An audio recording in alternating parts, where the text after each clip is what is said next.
we take an in-depth look at the life and legacy of one of Kenya's most iconic political figures, Raila Amolo Odinga, a leader whose unwavering pursuit of democracy, justice, and unity has shaped the course of the nation. Raila Amolo Odinga, a prominent Kenyan politician, has had a long and influential political journey. His career spans several decades and he has played a significant role in shaping the country's political landscape.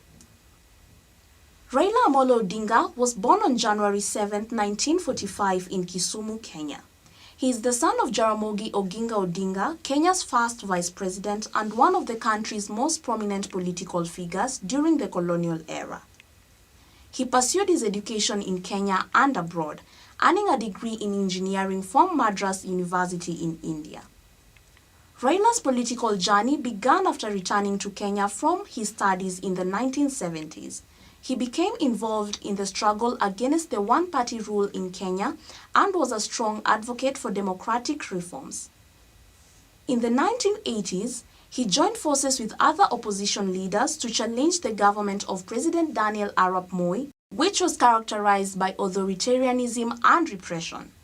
In 1982, Raila was arrested after a failed coup attempt aimed at overthrowing President Moi's regime.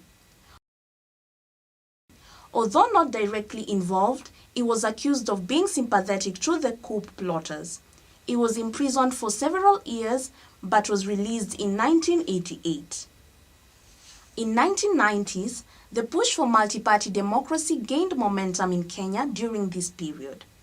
Raila was a central figure in this struggle.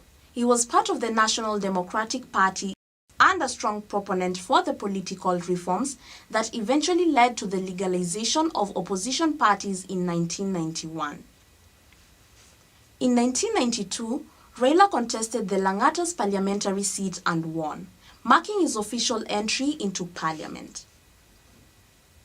In 1997, Raila ran for the presidency as the candidate for the NDP but lost to President Moi in a heavy contested race.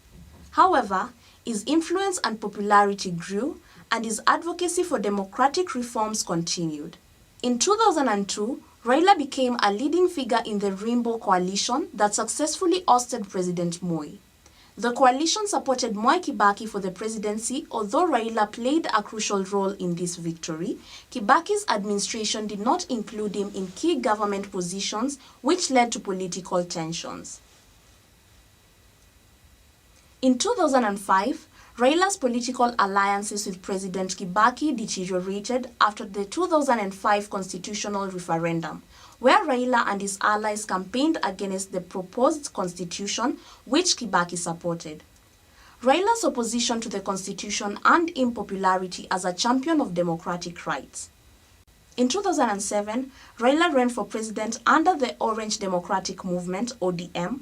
The election was marred by allegations of fraud and the results were disputed. Raila claimed victory, but President Mwai Kibaki was declared the winner. This led to widespread post-election violence, which resulted in over 1,000 deaths and the displacement of hundreds of thousands of people. The post-election violence in 2007 and 2008 prompted the intervention of international mediators, led by Kofi Annan, who brokered a power-sharing agreement between Kibaki and Raila. Raila was appointed as Prime Minister in a coalition government which aimed to stabilize the country and address the political crisis. In 2013, Raila contested the presidency for the third time, this time under the Coalition for Reforms and Democracy, CORD, but lost to Uhuru Kenyatta, the son of Kenya's first president. Raila contested the results, but the courts upheld Kenyatta's victory. In 2017, Raila ran for president again, this time under the National Super Alliance coalition. The elections was marred by irregularities and the Supreme Court annulled the results, calling for a repeat election. Raila boycotted the October 2017 repeat elections, claiming that the process had not been reformed. The result was a win for Uhuru Kenyatta, but Raila's boycott and accusations of electoral fraud led to political tension in the country. In 2018, in a surprising turn of events, Raila and President Uhuru Kenyatta came together for a historical handshake, where they agreed to work together towards national unity and healing after years of political rivalry. This moment led to the Building Bridges initiative, a push for constitutional reforms aimed at fostering inclusivity and addressing historical political issues. However, the BBI faced mixed reactions, and in 2021 it was declared unconstitutional by the courts. In 2022, Raila contested the presidency for the fifth time under the Azimio la Umoja coalition, facing William Ruto, the deputy president at the time. Raila had been a strong advocate for a fair and inclusive electoral process, but once again he was defeated by Ruto, who was declared the winner. Raila contested the results, but this time he did not pursue further legal action, and he also vowed to continue advocating for reforms and democracy. In February 2025, Raila Amolo Odinga contested for the African Union seat and lost to Djibouti Mohamed Ali Yusuf.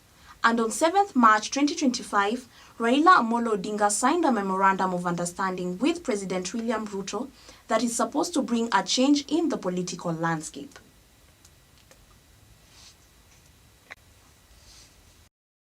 Raila Amolo Odinga's political career has been defined by his unwavering advocacy for democracy, political reforms, and the fight for a more equitable Kenya. Despite not winning the presidency, Raila has been a key figure in Kenya's political development, helping shape the nation's political dialogue, advocating for national unity, and contributing to the establishment of important institutions. Throughout his career, Raila has been both revered and criticized. He has been labeled a reformist by his supporters and a troublemaker by his detractors. His ability to unite different political functions, even with adversaries, and his legacy is pushing for democratic reforms remain significant aspects of his career. Raila remains a key figure in Kenyan politics, still actively involved in issues of governance, democratic reforms, and national unity. Though he has stepped back from direct election campaign for now, Raila Odinga's political journey is one marked by resilience, a commitment to democratic principles, and a willingness to make political sacrifices for the greater good of Kenya's progress. Conclusion. As Kenya continues to evolve, Raila Odinga's legacy remains that one of a true political giant, one who fought tirelessly for democracy, unity, and justice. Though his name is not etched in the annals of Kenya's presidency, Raila is, in many ways, a winner who never had the chance to be a winner. Raila is in many ways a winner who never had the chance to sit at the helm of the nation's highest office. Thank you so much for tuning in to Jambo Safari Media. Remember to subscribe and hit the notification button for news on what's happening all around the world.